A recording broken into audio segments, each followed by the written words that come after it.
बिस्मिल्लाहिर्रहमानिर्रहीम अस्सलामु अलैकुम।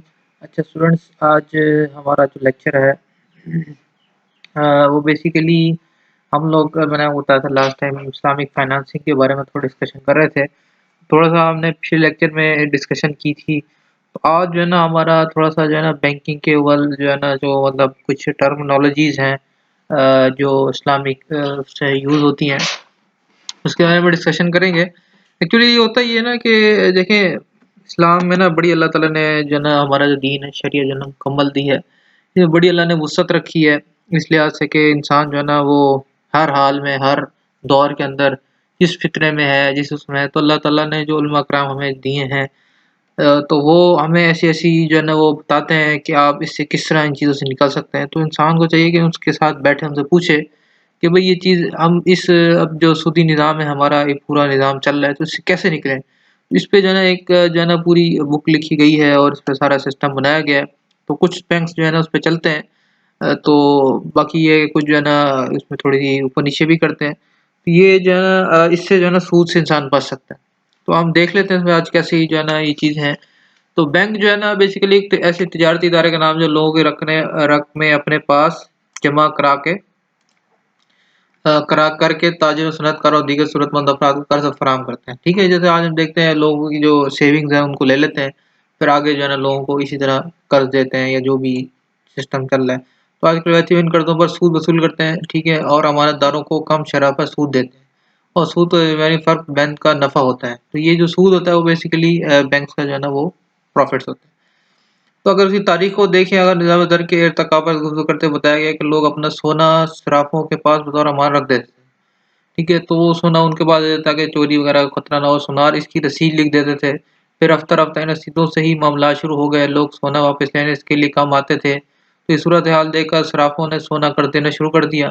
फिर जब देखा कि लोग अमूमन रसीदों से ही मामलात करते हैं, तो सराफ़ों ने भी कर्ज़ ख़्वाहों को सोने के बजाय रसीदें देनी शुरू कर दी। ठीक है? इस तरह बैंक की सूरत पैदा हुई, बाद में इसको मुनज़्ज़म इदारे की शक्ल दी गई। तो ये इस तरह जो है ना 200-300 साल के अंदर ये चीज़ें एस्टेब्लिश हुई हैं, सिर्फ़ 5-2 साल में ये चीज़ें नहीं है, बल्कि पूरा जो है ना जनरेशन गुज़रने के बाद चीज़ें पैदा हुई हैं। तो बैंक में बुनियादी तौर पर जॉइंट स्टाफ कंपनी एक कंपनी है जिसका क़याम का तरीका वही है जो कंपनियाँ क़याम होती हैं, ठीक है? जैसे आप कंपनी एक बनाते हैं उसी तरह ही इसकी जो लीगल जो चीज़ें हैं वो सारी वैसे ही आपको पूरी करनी पड़ती हैं।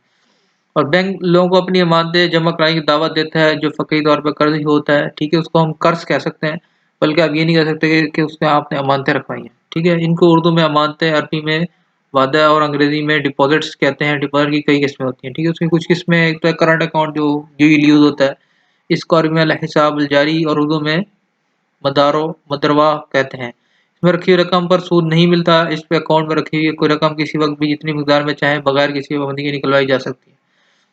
ठीक है, जो आपका सैलरीड अकाउंट होता है या जो है ना करंट अकाउंट होता है, वही सेम चीज़ होती है।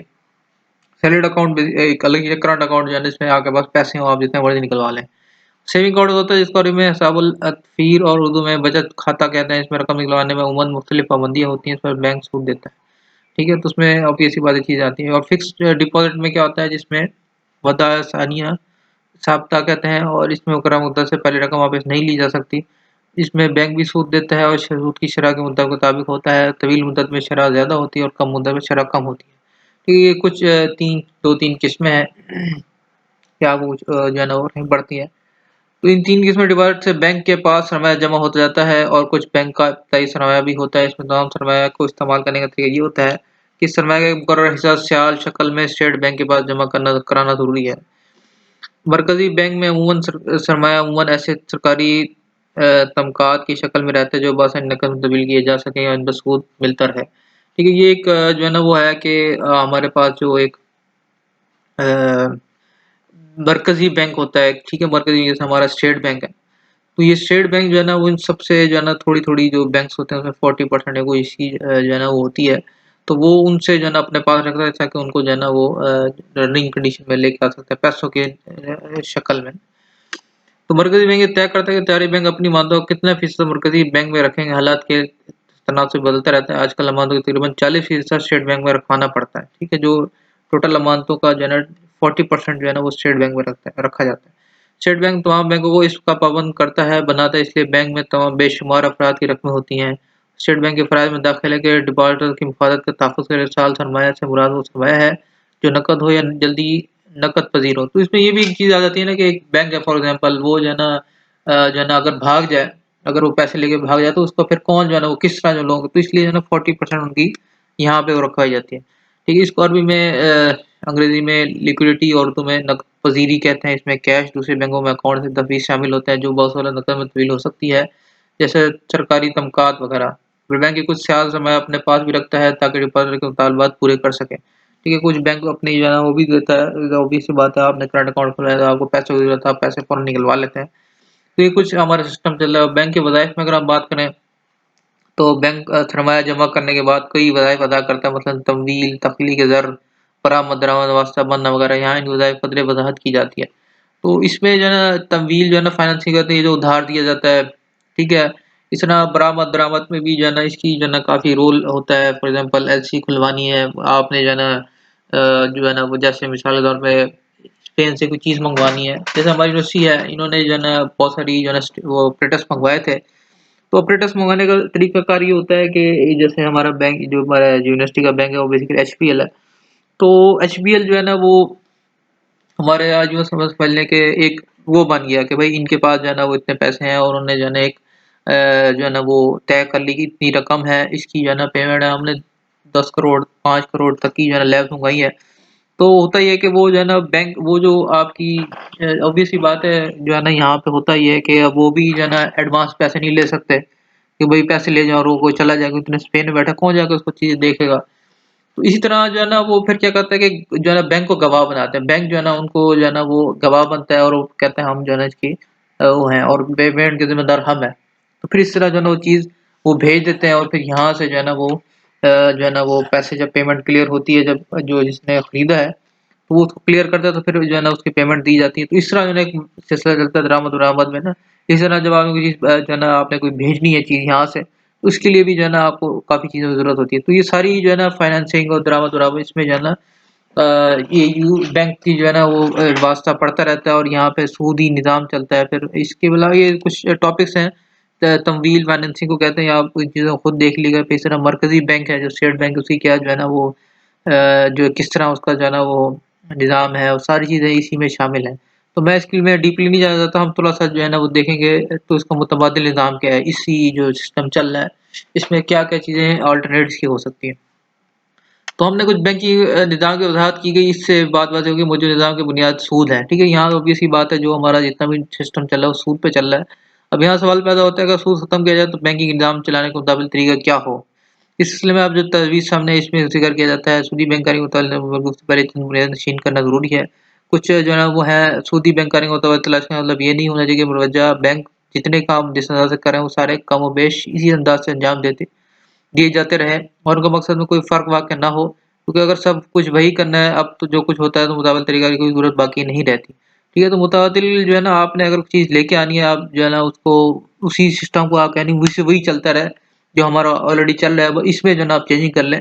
तो ये चीज़ें पॉसिबल नहीं होती बल्कि जो आप एक मुतबादिल तरीक़ाकार को जब बात करते हैं, तो उसके लेकिन मुतबादिल का मतलब ये है कि जो बैंक के जो काम मौजूदा तजारती हालात में ज़रूरी और मुफ़ीद हैं, इनकी अंजामदही के लिए ऐसे तरीक़ा इख्तियार किए जाएँ जो शरीयत के उसूलों के दायरे में हों, जो इस्लाम हमें बताया उस उसूलों पे हों, तो उसमें कोई मज़ायक़ा नहीं है। जिससे शरीयत के माशी मकासद पूरे हों और जो काम शरई उसूलों के मुताबिक ज़रूरी या मुफ़ीद नहीं है, और जिन्हें शरीयत उसूलों के मुताबिक ढाला नहीं जा सकता, इसके सरफ़ नज़र किया जाए। तो ऑब्वियस सी बात है इसको जो है ना अवॉइड किया जाए, नहीं करेंगे तो गुनहगार होंगे। क्योंकि सूद पे जो है ना बड़ी सख्त वईदें आती हैं, जो है ना अल्लाह ताला की तरफ से कि खुली ही जो है ना जंग है एक तरह से। अब ज़ाहिर-सी बात है अल्लाह से कोई नहीं लड़ सकता।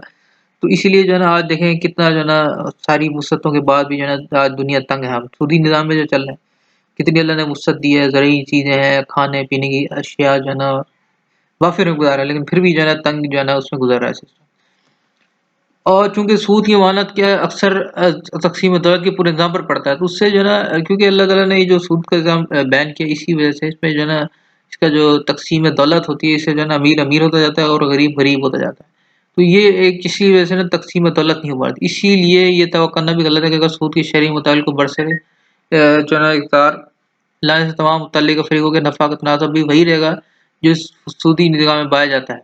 बल्कि वाक़ई ये है कि अगर इस्लामी अहकाम को ठीक-ठीक रूबा-कार लाया जाए तो इस तनाज़ुर में बड़ी बुनियादी तब्दीली आ सकती है, बल्कि तब्दीली एक मिसाली इस्लामी मईशत के लिए नागज़िर तौर पर मतलूब है। तो अगर हम उसको जो है ना इम्प्लीमेंट कर देते हैं तो ऑब्वियस सी बात है कि आपका जो तक़सीम-ए-दौलत है और लोग जो है ना जो मिडल उसमें है वो भी जो है ना सर्वाइव कर लेंगे, इस तरह जो गरीब लोग हैं वो भी सर्वाइव कर लेंगे। तो एक मिसाली इस्लामी मईशत जो है ना वो जो है ना वो क़याम में आ जाएगी। तो ये ज़रूरी है एक उसके लिए ना हमारे लिए। तो आजकल बैंक जो ख़िदमत अंजाम देते हैं उसमें पहली मुफ़ीद बल्कि मौजूदा माशी हालत के पेश नज़र ज़रूरी है कि वो लोगों को मुंतशिर इफ़रादी बचतों को यकजा करके एक सनअत और तिजारत में इस्तेमाल करने का ज़रिया बनता है।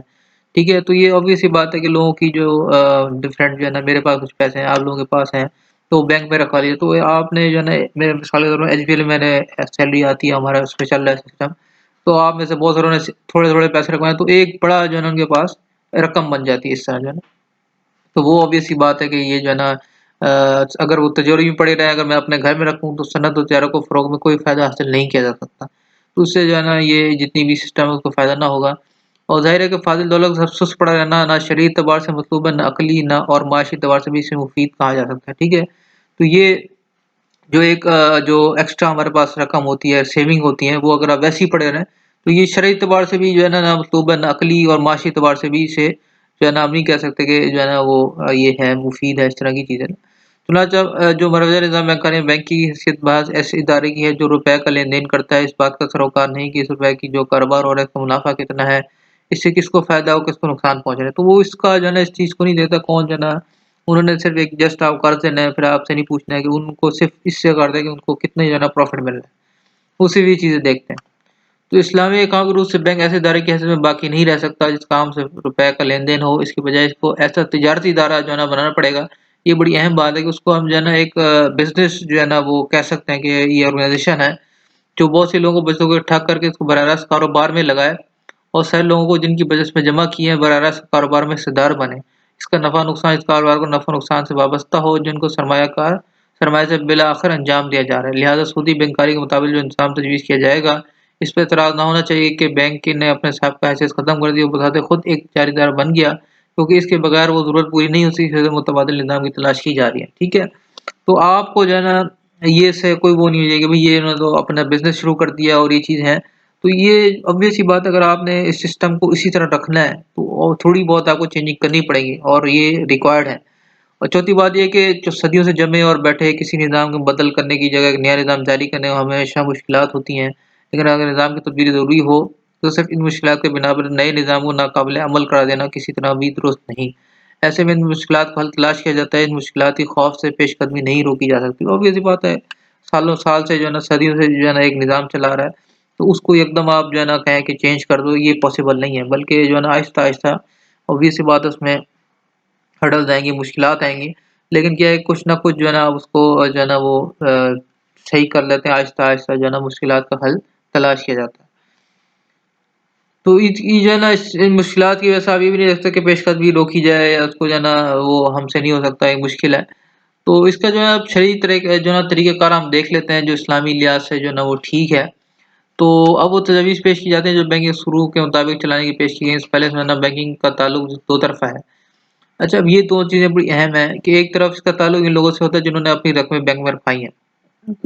ठीक है, जैसे मैंने अपनी जो है ना एक सेविंग है वो मैंने रखवा ली और दूसरी तरफ ये एक ताल्लुक मेरा बैंक के साथ है। दूसरी तरफ इसका ताल्लुक होता है जिनको बैंक तमवील में मतलब फाइनेंसिंग को कहते हैं यहाँ पे, ये आपने याद रखनी है टर्मिनोलॉजीज़। ये बार-बार मैं आपको नहीं बताऊँगा, आप इन चीज़ों को समझ लें कि बैंक तमवील फाइनेंसिंग जिसको मतलब किसी को कर्ज़ मुझे जो है ना एक जो है ना गाड़ी लेनी है या मैंने जो है ना एग्रीकल्चर लैंड के लिए मुझे पैसे चाहिए, तो वो जो है ना बैंक उसको जो है ना फाइनेंस देगा, कुछ जो है ना कर्ज़ देगा। तो ये 2 तरफ़ा है, एक ये है कि मैंने सेविंग रखवाई, एक आप लोगों में से किसी ने जो है ना कोई कर्ज़ ले लिया। तो 2 तरफ़ा ताल्लुक होता है, तो सरमाया फ़राहम करता है, 2 अक़साम के ताल्लुक अलग-अलग गुफ्तगू। तो ये अलग-अलग टॉपिक्स हैं, एक लेने वाले के साथ मामला है, एक देने वाले के साथ मामला। तो मौजूदा निज़ाम में बैंक में जो रकमें रखवाई जाती हैं आजकल बैंकिंग की इस्लाह में इसको अमानत कहा जाता है, ठीक है? तो वो उसको अमानत कहते हैं, आपने अमानत रखवा दी, अब जब भी चाहें आप इसको ले लें। तो लेकिन फ़िक़ही एतबार से हकीकत में वो कर्ज़ है होता है, लेकिन अगर उसको इस्लामी से देखा जाए तो वो कर्ज़ है बेसिकली।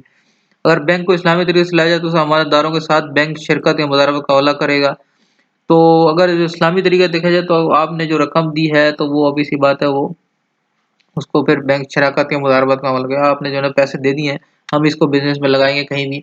तो इस तरीके से वो रकम कर्ज नहीं होगी, तो उसको जो है ना हम कर्ज नहीं कह सकते फिर, बल्कि अब सूरत हाल ये होगी कि जो रकम खाने वाले रब्बुल माल होंगे, ठीक है, और बैंक मुज़ारिब होगा। मुज़ारिब जो है ना बिज़नेस की एक शरह है इस्लामी इसमें, कि वो जो है ना इसको जो है ना यूज़ करके आपको भी प्रॉफ़िट देता है, खुद भी अपने पास प्रॉफ़िट रखता है। बल्कि वो जो कहते हैं इस चीज़ को कहते हैं ज़्यादा कि जब जो दूसरे जो है ना वो स्लीपिंग पार्टनर्स हों, मतलब वो कुछ भी ना करें, सिर्फ़ एक ही बंदा जो है ना उस रकम को जो है ना वो कर, तो उसको भी इस टर्मिनोलॉजी में लिख रहा था।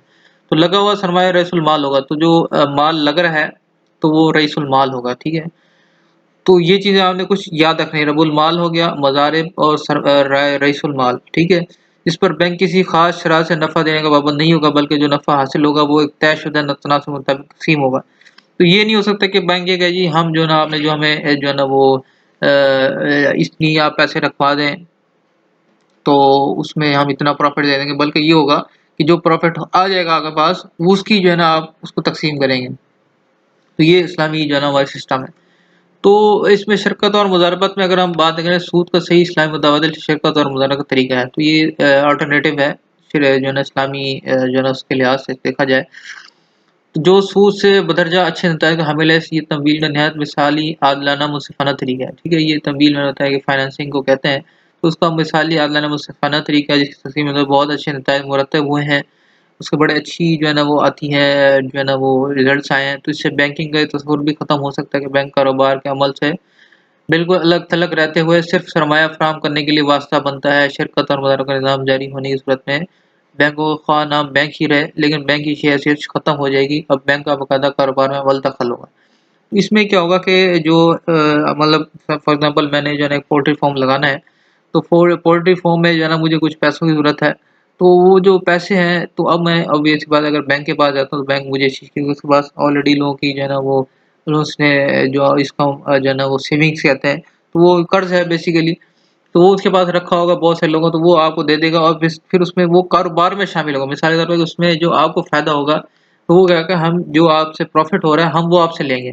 बजाए इसके आप उनको ये कहेंगे जी इसमें जो है ना अगर आप ये रकम इतनी वापस करनी, फिर हम इस पे सूद लेंगे, तो ये चीज़ ठीक नहीं है। तो ये सबसे अल्टरनेट जो है ना बड़ा अच्छा है कि आप बैंक खुद ही उस कारोबार में जो है ना अमल दख़ल होगा उसमें।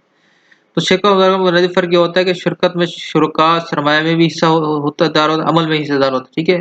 तो शिरकत जो है ना इसमें ये होता है कि बिज़नेस जैसे मेरे साथ कोई जो है ना फलाँ-फलाँ जो है ना वो शिरकतदार है, तो वो मेरे साथ जो है ना वो पैसे में भी अमल दख़ल, सरमाया में भी जो है ना वो हिस्सेदार है, फिर मेरे साथ जो है ना वो बिज़नेस में भी हाथ बटा रहा है, तो ये जो है ना शिरकत है। और अगर कोई अमलन कारोबार में दाख़िल ना हो, ये अलग बात है, और मुज़ारबत में रब्बुल माल का सरमाया होता है और मुज़ारिब अमल करता है। ठीक है, रब्बुल माल की अमल की शिरकत नहीं होती, तो उसमें ये होता है मुज़ारबत में कि मैंने आपको बताया कि जो मिसाल के तौर पे मेरे पैसे हैं, मैं एक फलाँ आदमी को दे देता हूँ और वो फलाँ आदमी ही जो है ना उसको यूज़ करे, और मैं जो है ना ईज़ी बैठा हुआ हूँ, मैं इसमें कोई ऐसी चीज़ नहीं करता, तो मेरा जो सरमाया होगा वो रब्बुल माल होगा। और जो मुज़ारिब एक थर्ड पार्टी है, तो वो बेसिकली जो है ना वो जो है ना मुज़ारिब अमल करता है, वो अमल करेगा, वो जो भी इस पैसे उसमें लगाएगा। तो यहाँ शिरकत और मुज़ारबत के चंद बुनियादी उसूल के बयान किए जाते हैं। शिरकत और मुज़ारबत का अमल करते हुए इनसे राय ज़रूरी है, ठीक है? सरमाया के तनाव से नफ़ा मुकर्रर करना शरअन जायज़ नहीं। तो मतलब आप कहें जी आपने इतनी प्रॉफ़िट जो है ना वो आपने इतनी रकम दी है, तो इस हिसाब से आपको इतना नफ़ा मिलेगा, तो ये चीज़ ठीक नहीं है। बल्कि नफ़ा मुकर्रर करने का तरीका ये है कि जो नफ़ा हकीकत में होगा, इसका फ़ीसद मुकर्रर किया जाए, मतलब जो आपको प्रॉफ़िट मिल जाएगा उसकी जो है ना वो आप परसेंटेज मुकर्रर करें। ये नहीं कि आपने इतनी जो है ना रकम जमाई करी, इसको आपको इतना प्रॉफ़िट मिलेगा। तो लोग अमूमन ये करते हैं, तो ये थोड़ी-सी इसमें जो शरई तरीका वो ये है कि जो नफ़ा होगा आपको, उसकी जो है ना आप जो है ना तक़सीम कर सकते हैं। ठीक है? नफ़ा का जो भी तनासुब चाहे बाहमी रज़ीमंदी से तय किया जा सकता है, मसलन जो है ना अ, किसी का सरमाया 40% उसके लिए 60% उसको नफ़ा दिया जा सकता है, और दूसरे का सरमाया 60% उसके लिए 40% नफ़ा की शर्त लगाई जाए। ये जायज़ है, नफ़ा की तक़सीम बक़दर सरमाया ज़रूरी नहीं। इसलिए मालूम हो गया कि मुख्तलिफ़ फ़िरक़ा के लिए नफ़ा की मुख्तलिफ़ शर्तें तय की जा सकती हैं, जिनको कुल की इस्लाह में वज़न वेटेज देना कहते हैं। मुख्तलिफ़ फ़िरक़ा को मुख्तलिफ़ वज़न दिया जाता है, अलबत्ता जिस शरीक में कामना की शर्त लगी हो, उसका नफ़ा की सरमाया की तनासुब ज़ायद नहीं हो सकता। कि ये आपको बात समझ आ गई कि ये ज़रूरी नहीं है कि आप कहें जी जिसने फॉर एग्ज़ाम्पल जो है ना एक बिज़नेस मैंने शुरू किया, तो मैंने जो है ना अपने साथ वाले पड़ोसी से जो है ना 60% जो है ना रकम ली, और इस जो लेफ्ट साइड वाला है उससे मैंने 30% ली, वो खुद अपनी 10% लगाए, तो ये ज़रूरी नहीं है कि मैं उससे ये कहूँगा जी मैं 10% प्रॉफ़िट लूँगा, वो 60% लेगा, 30% बोलेगा। बल्कि बाहमी इत्तेफ़ाक से हम तीनों बैठ के इसको तय कर सकते हैं कि भई आपको मैं इतना दूँगा कि आप ये अमल अमल आपके सिर्फ़ सरमाया और अमल नहीं कर रहे हैं और ये भाई अमल भी कर रहे हैं और सरमाया भी लगा रहे हैं, तो मैं इनको इतना दूँगा। तो ये भी जो है ना मतलब मैं जो है ज़्यादा कर रहा हूँ तो मैं 50% ले लूँगा, आपको 20% दूँगा, आपको 30% दूँगा। इस तरह आप जो आपकी जो प्रॉफ़िट का कहेंगे आप, उस पे नहीं कहेंगे कि ये है ना जो आपने सरमाया लगा उसपे आके प्रॉफ़िट देंगे इतना। तो ये चीज़ ठीक नहीं है। जो प्रॉफ़िट हो रहा है उस पे आप परसेंटेज लगा रहे हैं, हमें आपको इतना देंगे मुनाफ़ा में। ठीक है? तो ये चीज़ है जो है ना एक्चुअली होनी चाहिए। तो नफ़े में जो मुख्तलिफ़ शुरका का मुख्तलिफ़ वज़न दिया जाता है, लेकिन नुकसान में इस तरह करना जायज़ नहीं है, ठीक है? जैसे नुकसान की जो है ना वो अगर आप बात करते हैं कि सरमाया के बक़दर होगा, मतलब जो नुकसान होगा वो आपको जिसको फुक़हा यूँ ताबीर फ़रमाते हैं मुनाफ़े की बुनियाद ये अरबी के लफ़ाज़ हैं, मुनाफ़े की बुनियाद इस पर है जो हुआ करते थे और नुकसान इतना ही जितना सरमाया, ठीक है? कि ये एक जो है ना एक मिसाल टाइप है ज़रूर मिसल तो ये जो है ना वो इस्लामी तरीक़ाकार जो मतलब आप कितनी आपकी जो है ना रकम है उस हिसाब से आपको जो है ना नुकसान होगा।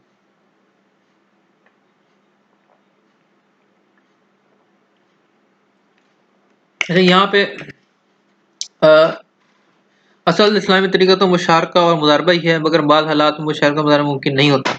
इसमें कुछ ऐसी आ जाती है फॉर एग्ज़ाम्पल जैसे किसान को ट्रैक्टर खरीदने के लिए सरमाए की ज़रूरत है, तो इसमें शिरकत और मुज़ारबत मुमकिन नहीं, तो इसमें मुमकिन नहीं होता ऑब्वियस सी बात है किसी को ऐसी चीज़ चाहिए, गाड़ी चाहिए, तो इसमें जो है ना ये चीज़ें पैदा नहीं हो सकती। ऐसी सूरत में चंद और भी तवील तरीके हैं जो अब बयान करते हैं।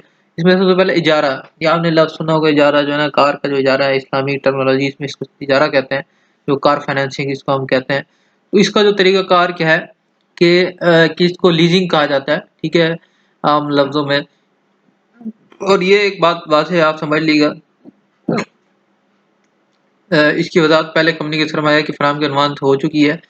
यहाँ इस बात की वज़ाहत ज़रूरी है कि माल इजारे का लफ्ज़ किसी देखकर किसी मामले को शरीक नहीं करार देना चाहिए, इसलिए कि आजकल अमूमन इजारे के जो मामलात होते हैं, इनकी ज़रा हकीकत मौजूद नहीं।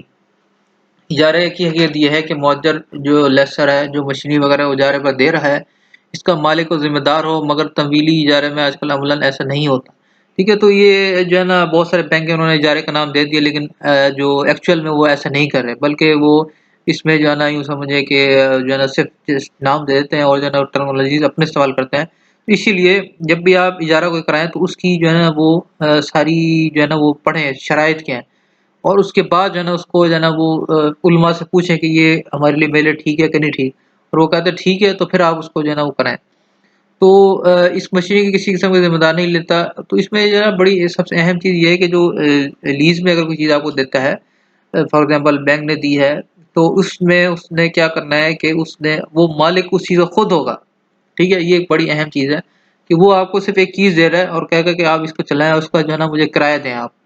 ये वो किराए की मद में आप उसको जो है ना वो उसपे देते हैं, ठीक है? तो इस मशीन की किसी किस्म की ज़िम्मेदारी नहीं लेता लेकिन जो हमारे उसमें होता है वो सिर्फ़ आपको नाम कर देता है, तो आपकी चीज़ें आप जो है जैसे चाहें और नुकसान अगर हो जाए तो फिर ज़ाहिर-सी बात है वो मुताजिर जो है उसका नुकसान समझा जाता है जो जिसके पास होती है। हत्ता कि हादसे की मशीनरी तबाह हो जाए तो भी मुस्ताजिर किराया देता रहता है, फिर मुस्ताजिर जो है ना वो किराया देता रहता है, तो ये जो है ना वो हमारे इसमें ये चीज़ ठीक नहीं है। ये मुआवज़ा का ताल्लुक इस मशीनरी से इतना होगा कि अदम अदायगी की सूरत में वो मशीनरी को बेचकर अपना कर्ज़ वसूल कर लेता है, ठीक है? इसी तरह वो होता है कि जब कोई चीज़ अगर वो नहीं देता है तो मुअज्जर जो है ना बैंक उससे ले लेता है और उसको बेच के अपनी जो है ना वो पैसे पूरे कर लेता है। लिहाज़ ये इसका हकीकी इजारा नहीं होता, असल मकसद तो सूद पर कर्ज़ देना ही होता है, मगर टैक्स में बचत करने के लिए इजारे का नाम दिया जाता है। तो इजारे का नाम इस तरह दिया जाता है कि वो टैक्स में बचत हो जाए। इस तरह के मामलात शरन जायज़ नहीं, ताहम अगर वाक़ई मुअज्जर मशीनरी का मालिक हो और उसकी ज़िम्मेदारी कबूल कर इसका इजारा करने की उसमें गुंजाइश है और किराया मुक़र्रर करते हुए इस बात को मद्देनज़र रखा जाए कि मशीनरी की कीमत बमा कुछ नफ़े के वसूल हो जाए तो इसमें कोई शरन का बात नहीं। मतलब आपने जो है ना मशीनरी अगर 2 लाख रुपए की आप उसको 3 लाख रुपए उससे क्या उसमें मैं प्रॉफ़िट में आपको दे रहा हूँ और फिर उसमें जो है ना वो किराया वसूल करूँ तो उसमें कोई इतना वो इश्यू नहीं है। मगर मुआहदे में शर्त ना लगाई जाए कि मुद्दत इजारा ख़त्म होने पर मशीनरी खुद ब खुद मुस्ताजिर की मुल्कियत हो जाएगी। इसलिए कि इसमें सफ़ा की शक्ल बन जाती है अलबत्ता बगैर साबिक़ा शर्त की मुद्दत ख़त्म होने के बाद इसकी तरफ मुल्क मुंतक़िल की गुंजाइश है। तो इसमें जो तरीक़ाकार है वो आपका कुछ डिफरेंट है आपके नाम कराने का अगर आपने चीज़ में पैसे पूरे कर दिए हैं, तो इसमें आप पहले शर्त ना लगाएँ कि जो है ना वो खुद ब खुद जो है ना वो आप जैसे आप पूरे करेंगे आपको मिल जाएगी बल्कि इसमें जो है ना वो ये शक्ल बनती है कि साबका शहर की मुद्दत खत्म होने के बाद इसकी तरफ मलकियत मुंतकिल की गुंजाइश है। मतलब आप जब जैसे ही वो पूरे हो जाएँ, तो उसमें जो है ना आप कहें कि मैंने आपको ये बेसिकली सेल कर दी है, तो अब आप इसको बेसिक रख सकते हैं। तो कुछ ये टर्मिनोलॉजीज़ हैं, इसको यूज़ करते हैं, हम इसको इस्लामी तरीके से यूज़ कर सकते हैं चीज़ों को। और फिर इस तरह मुरहबा मुअज्जला है, ये भी तमवील का एक शरई तरीका होता है। हासिल ये होता है कि जब कोई बैंक कर्ज़ा लेने के लिए आए, तो बैंक इससे पूछे किस चीज़ की हासिल करने के लिए रकम दरकार है। बैंक इस रकम देने की बजाय वो चीज़ खरीद कर नफ़ा पर उधार बेच देता है। नफ़ा बतौर मुसावा के कोई कीमत तय कर लिया जाता है जा सकता है, मगर नफ़े की एक शरत तय करके मुराबा इसलिए कहा जाता है ताकि निज़ाम में यकसानियत रहे और तमाम लोगों को नफ़ा एक शरह के साथ वसूल हो। नफ़े की जो शरत तय की जाती है इसको मार्कअप कहते हैं। ठीक है, तो ये जो है ना एक है कि आपको फॉर एग्ज़ाम्पल कोई चीज़ की ज़रूरत है, तो उसको जो है ना ये जो है ना वो किया जा सकता है कि बैंक जो है ना वो बजाय उसको कर्ज़ है कोई चीज़ उसने लेनी है, तो बैंक खुद जो है ना उसको खरीद के वो उसके जो है ना हवाले नफ़े पे जो है ना नफ़ा थोड़ा-सा रखे और उधार बेच देता है। तो इस तरह जो है थोड़ा-थोड़ा जो है ना वो उसको जो है ना वो तय कर लेते हैं। तो ये जो है ना एक कुछ सूरतें बनती हैं और ये तमवील की एक जायज़ तरीका हो सकता है बशर्ते कि इसको ठीक-ठीक ज़रूरी शराइत के साथ अंजाम दिया जाए। उस शराइत को देखना पड़ता है जब भी आप इन चीज़ों को डील करें, तो आप इस चीज़ों को ज़रूर वो जो है ना वो कर लें कि भई ये मेरे लिए ठीक है कि नहीं ठीक, ये आप आलिम बताएगा। इसलिए उधार की वजह से कीमत में इज़ाफ़ा करना बइत्तेफ़ाक का जायज़ है कि अगर आपने जो है ना उधार कर रहे हैं तो उसकी वजह से आप कीमत में थोड़ा इज़ाफ़ा कर सकते हैं। ये जो है ना इसमें कोई वो नहीं है कि फुक़हा ने इसको जायज़ करार दिया है। इस्लामी मुल्कों में इस तरीके पे बड़ी वुसअत के साथ अमल हो रहा है, लेकिन इंतहाई नाज़ुक तरीका है। इसमें ज़रा-सी बेहतियाती इसको सूदी निज़ाम से मिला देती है। इस आजकल बैंकों में मुराबा की हकीकत को समझे बगैर, इसकी ज़रूरी शराइत की रियायत किए बगैर इस पर अमल हो रहा है। तो ये इसकी टर्मिनोलॉजीज़ को अगर थोड़ी-सी इंस्ट्रक्शन को ऊपर नीचे कर देते हैं, तो ये सूद से जाके मिल जाता है। इसके नतीजे में बहुत सी खराबियाँ पैदा हो जाती हैं। यहाँ इन गलतियों की निशानदेही की जाती है। अमूमन मुराबा का मामला करते हुए बैंकों से हो जाती है और सही शरई तरीके से मुराबा करते हुए इनसे बचना ज़रूरी है। तो ये थोड़ी-सी जो है ना एक जो है ना एक बड़ी एक अहम चीज़ है। तो ये डिटेल में आपकी बुक में लिखी हुई है सारी चीज़ें, तो हम थोड़ा-सा जो है ना उसको शॉर्ट करके कर रहे हैं। तो हमें तो इस बात इतना वो नहीं है हमारे पास टाइम। तो हम जो है ना इसी तरह फिर दरामद में इस्लामी बैंकों का किरदार है कि जब आप कोई चीज़ जो है ना वो इम्पोर्ट करते हैं, तो उसमें एलसी खोलता है बैंक। जो है ना मैंने आपको बताया था शुरू में कि वो एक निज़ाम है दरामद करना तो बरामद की सूरत में बैंक एलसी खोलता है। इस पर अपनी खिदमत, उजरत, कफ़ालत, उजरत, कर्ज़ हो तो सूद भी लेता है। तो ये भी जो है ना जिसकी तफ़सील जो है ना बैंक इसमें गुज़री बैंक की शरह इसमें हम तो नहीं पढ़ी लेकिन बुक पे लिखी हुई है, आप देख लीजिएगा। तो ये भी जो है ना ऑब्वियस सी बात शर्त ऐसी में 2 चीज़ें हो सकती हैं मुतबादिल। एलसी का सही मुतबादिल ये है कि मामला शिरकत मुदारबा के तरीके पर किया जाए कि एलसी 0 मार्जिन पर हो तो मुदारबा होगा, अगर बैंक रबुल माल और इम्पोर्टर मुदारिब होगा। तो इस तरह हम जो है ना इसको कर सकते हैं, इस शिरकत या मुज़ारबात को जो हमने पहले सिस्टम पढ़ा उसको अगर हम एलसी खुलवाने के तरीके से यूज़ करें, तो वो भी जो है ना एक आपको जो है ना खुलवाने की कुछ रकम लगा तो शिरकत होगी। तो अभी क्या होता है कि उसमें जो है ना बिज़नेस पॉइंट ऑफ व्यू आ जाता है, तो हम इसमें जो है ना प्रॉफ़िट लेंगे। तो मुशारका या मुज़ारबा की सूरत ये होगी बैंक इम्पोर्टर से कहेगा कि माल की कीमत हम अदा कर देते हैं, ठीक है? इम्पोर्टर जो है, वो कहेगा कीमत हम अदा करते हैं और माल को बेचने का जो नफ़ा आएगा वो तयशुदा तनासब में तक़सीम कर लिया जाएगा। तो उसमें जो भी प्रॉफ़िट होगा वो तक़सीम हो जाएगा। इस सूरत में क़ब्ज़ वालों से बैंक एक मख़सूस मुद्दत के लिए मुशारका करे। इस वक़्त अगर सामान फ़रोख्त होकर नकद रकम मिल जाए तो नफ़ा तयशुदा तनासब में तक़सीम कर लिया जाएगा। अगर सामान बाज़ार में फ़रोख्त नहीं हुआ तो इम्पोर्टर बैंक की हिस्सा खरीद कर इसे अदायगी कर दे। ठीक है? तो वो उसका जो है ना हिस्सा ले ले, बाकी जो नहीं बच सका वो उसको फिर बैंक को दे दे। तो ये एक जो है ना इसी तरह बरामद में क्या कर सकते हैं आप? बरामद के सिलसिले में बैंक 2 किरदार हो सकते हैं कि वो एक्सपोर्टर का बैंक यानी कि नेगोशिएटिंग बैंक होने की हैसियत से कई खदमात अंजाम देता है। मसलन माल रवाना करने के कागज़ात, बिल ऑफ लैंडिंग भेजता है और इम्पोर्टर से रकम वसूल करता है, इनकी खिदमात को उजरत वसूल करता है वगैरह। तो इसमें शरअन कोई इश्काल नहीं, कोई इतना इश्यू नहीं है। इसलिए तमाम अफ़आल ऐसे हैं जिनको उजरत लेना जायज़ है कि आपने जो है ना कोई चीज़ भिजवानी है तो उसके लिए आप जो है ना वो थोड़ा-सा सारी चीज़ें करवाने के बाद उजरत ले लेते हैं। और दूसरा किरदार ये होता है कि बरामद कंदा एक्सपोर्टर को माल खरीदने या तैयार करने के लिए सरमाए की ज़रूरत होती है, कुछ पैसों की ज़रूरत होती है। तो उस पे जो है ना वो बैंक जो है ना इसको जो है ना सरमाया फ़राहम करते हुए इसको तवील सादत यानी एक्सपोर्ट फाइनेंसिंग कहते हैं। इसकी भी 2 किस्में हैं, इनको समझना दोनों के लिए शरीक अलग-अलग समझना चाहिए कि आपने कोई बिज़नेस शुरू करना है, आपने कोई चीज़ एक्सपोर्ट करनी है, ठीक है? उसके लिए आपको कुछ पैसे चाहिए। एक तो ये है कि मेरे पास पैसे हैं और मैं उसको भेज रहा हूँ, तो उसको भेजने के लिए जो पहली हमने सूरत पढ़ी है, मेरे पास मैंने कोई बोतलें बनाना शुरू की हैं पानी की, तो मैं इसको जो है एक्सपोर्ट कर रहा हूँ या कोई भी ऐसी चीज़ है, तो अब होगा ये कि उसके लिए जो है ना 2 चीज़ें हैं, एक तो ये है कि मुझे जो है ना कोई जो है ना वो गारंटी देगा कि भई ये बंदा ठीक है, तो उसके लिए जो है ना वो ये नेगोशिएटिंग बैंक होता है। दूसरे जो है ना मुझे कुछ पैसे भी चाहिए कि मेरे पास जो है ना वो लगाने के लिए, तो वो जो है ना जो है 2 इसकी 2 भी किस्में हैं, फिर मुझे अगर पैसे चाहिए 2 किस्में हो सकती हैं। एक ये कि अगर किसी के पास बाहर से ऑर्डर आता है और मगर माल खरीदने और तैयार करने के लिए सरमाए की ज़रूरत होती है। इस मकसद के लिए बैंक तमवील करता है। इसको जो है ना प्री शिपमेंट फाइनेंसिंग कहते हैं। मतलब पहले शिपमेंट से पहले फाइनेंस करना, कि जब आपने चीज़ भेज दी उससे पहले आपको ज़रूरत है पैसों की। एक ये है कि आपको जो है ना एक्सपोर्ट आपने माल खरीदने के लिए तैयार भेज दिया, मगर अब रकम आने में कुछ देर लग गई, तो इतनी मुद्दत के लिए वो चाहता है कि बैंक से रकम मिल जाए। इसको तमवील शिपमेंट कहते हैं। मतलब इसमें जब आपने शिपमेंट कर दी, तो उसके बाद पैसों की ज़रूरत। ठीक है, तो ये जो है ना मतलब आपने चीज़ एक भेज दी है, उसके बाद आपको कुछ पैसों की ज़ाहिर-सी बात है जब तक पैसे आएँगे, महीने लग जाए, 2 महीने लग जाए, उस वक़्त तक आपको कुछ पैसे चाहिए। तो इन दोनों चीज़ों में जो है ना पैसों की ज़रूरत होती है, तो सूदी निज़ाम में दोनों सूरतों में सूद पर कर्ज़ दे देता है। तो इन दोनों किस्मों का तबदील शरीका ये यहाँ पे गुफ्तगू करनी है। तो यहाँ पे हम इसका जो है अल्टरनेट देख लेते हैं।